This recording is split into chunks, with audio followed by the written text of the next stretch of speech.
PM Kisan பிரதம மந்திரி கிசான் தவணை யோஜனா 22வது தவணை விவசாயிகளுக்கு ஒரு மகிழ்ச்சி செய்தியை தற்சமயம் வந்திருக்கு. அந்த புதுப்பிக்கப்பட்ட செய்தி என்ன, அந்த புதுசாக அப்டேட் பண்ண செய்தி என்ன என்பன பற்றி எல்லாமே இந்த ஒரு வீடியோவில் நம்ம பார்க்கலாம். பிஎம் கிசானில் எப்பொழுது உங்களுக்கு கணக்கு வரவு வைக்கப்படுகிறது என்பவனை பற்றி எல்லாமே இந்த ஒரு வீடியோவில் கிளியர் கட்டாக நான் உங்களுக்கு எக்ஸ்பிளைன் பண்ண போகிறேன். நீங்கள் நம்முடைய சேனலை முதல் முறையாக பார்க்குறீங்க அப்படின்னா மறக்காமல் ஒரு சப்ஸ்கிரைப் பெல்லை கிளிக் பண்ணி வச்சுக்கோங்க. பிஎம் கிசான் மத்திய அரசின் லட்சிய திட்டமான பிரதம மந்திரி கிசான் சம்மான் நிதி யோஜனா நாட்டில் உள்ள விவசாயிகளுக்கு கோடிக்கணக்கான விவசாயிகளுக்கு நிதி உதவி வழங்குகிறது. இந்த திட்டத்தின் கீழ் ஒவ்வொரு ஆண்டும் 3 தவணைகளாக வங்கிகளின் கணக்குகளில் 6000 நேரடி டெபாசிட் செய்யப்படுகிறார். இதுவரை இந்த திட்டத்தில் 21 தவணைகள் வெற்றிகரமாக வழங்கப்பட்டுவிட்டன. இப்பொழுது விவசாயிகள் 22வது தவணைக்காக ஆவலுடன் காத்திருக்கிறார்கள். சிறப்பு என்னவென்றால் இந்த ஆண்டு ஹோலி பண்டிகையை முன்னிட்டு இந்த தொகையை விவசாயிகளின் வங்கிகளில் டெபாசிட் செய்யலாம் அப்படின்ற மாதிரி எதிர்பார்ப்புகள் எகிரி கொண்டிருக்கிறது. ஸோ மக்களை பார்த்திங்கன்னா இந்த எப்போ வரும் பிஎம் கிசானுடைய 22வது தொகை 21வது தொகை ஆல்ரெடி நவம்பர் 19, 2022 அன்றைக்கு வெளியிடப்பட்டது.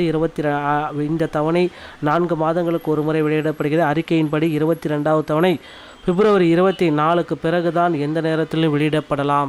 ஸோ இன்னும் ஒரு சில தினங்களில் இந்த 24வது தவணை உங்களுடைய அக்கௌண்ட்டில் வரவு வைக்கப்படும் என்பது உறுதி செய்யப்படுகிறது மக்களே. ஸோ ரெடி ஆகிக்கோங்க. இந்த 22வது தவணை தொகையை உங்கள் அக்கௌண்ட்டில் இன்னும் ஒரு சில தினங்களில் வைக்க போகிறாங்க. ஆனால் நீங்கள் சில விதிமுறைகளை பின்பற்றணும். இந்த தவணை உங்கள் அக்கௌண்ட்டில் வைக்க போகிறாங்க அப்படின்னா இகேஒய்சி கம்ப்ளீட்டாக செய்ய வேண்டியதாக இருக்குங்க. இந்த முறை 2000க்கு பதிலாக பல விவசாயிகளுக்கு 4000 ரூபாய் நேரடியாக செலுத்தப்படலாம். டெபாசிட் செய்யப்படும். தொழில்நுட்ப காரணங்களாலோ அந்த ஆவணப்படைகளாலோ 21வது தவணை கிடைக்காத விவசாயிகளுக்கும் இந்த முறை 22வது தவணை தொகை சேர்த்து வழங்கப்படும். ஸோ 21வது தவணை நிறையா பேர்த்துக்கு இன்னும் பெண்டிங் லிஸ்ட்டில் வைக்க வச்சுருக்காங்க பார்த்தீங்களா. அப்படி இருக்கிற மக்களுக்கு 22வது தவணை தொகை 21, 22மே சேர்த்து இவங்க அக்கௌண்ட்டில் போட போகிறதா சில தகவல்கள் வந்திருக்கு. ஸோ இகேஒய்சி கட்டாயமாக நீங்கள் செஞ்சே ஆகணும். தவணை தொகை பெறுவதற்கு விவசாயிகள் இகேஒய்சி கட்டாயமாக செஞ்சு தான் ஆகணும் அப்படின்ற ஒரு சுச்சுவேஷனுக்கு வலுப்படுத்தப்பட்டு விட்டிருக்கிறார்கள்.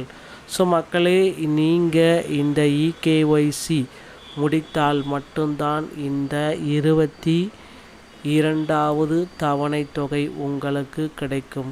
இகேஒய்சி முடிக்கப்படாவிட்டால் உங்களுக்கு 22வது தவணை தொகை கிடைப்பதில் பெரும் ஏமாற்றம் தான் கிடைக்கும். ஸோ அதனால் இகேஒய்சியை உங்கள் அருகாமையில் இருக்கிற தமிழகத்தில் அங்கங்கே பார்த்திங்கன்னா இ-சேவை மையங்கள் இருக்கும். ஸோ இதை பயன்படுத்தி இகேஒய்சியை முடிச்சிருக்க, இல்லை மொபைல் இருந்தால் வீட்டில் கூட பண்ணிடலாம். பிஎம் கிசானுடைய அதிகாரப்பூர்வ வலைதளத்திற்கு pmkisan.gov.in இணையதளத்திற்கு செல்லவும்.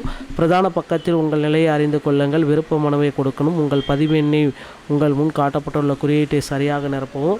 உங்கள் பதிவெண்ணையை உங்கள் முன் காட்டப்பட்ட டேட்டா என்பதை கெட் டேட்டா கிளிக் பண்ணிவிட்டு திரையில் தோன்றும்.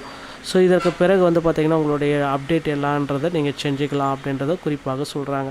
ஸோ பிஎம் கிசானில் பார்த்திங்கன்னா பிரதமர் மோடி அவர்கள் விரைவில் நமக்கு பப்ளிஷ் பண்ண இருக்கார். மக்களும் எல்லாமே எதிர்பார்த்த மாதிரி. ஸோ பிஎம் கிசானுடைய 22வது தவணை தொகை விரைவில் உங்களுக்கு பப்ளிஷ் செய்யப்படுது. ஸோ தயாராக்கியவங்க மக்களே, இகேஒய்சி முடிக்காமல் இருந்தீங்கன்னா தயவுசெய்து இகேஒய்சிகள் அனைத்தையும் முடித்து இப்பொழுதிருந்தே உங்களை தயார் நிலையில் வைத்து கொள்ளுங்கள். இது ரொம்ப இம்பார்ட்டண்டான ஒரு விஷயம் மக்களே. இது இந்த வீடியோ பதிவு உங்களுக்கு பிடிச்சிருந்தால் உங்களுடைய ஃப்ரெண்ட்ஸ் அண்ட் ஃபேமிலிக்கு நீங்கள் தயவுசெய்து ஷேர் பண்ணிவிடுங்க. மீண்டும் ஒரு நல்ல தகவலோடு நான் உங்களை சந்திக்கிறேன். நன்றி, வணக்கம், தேங்க்யூ.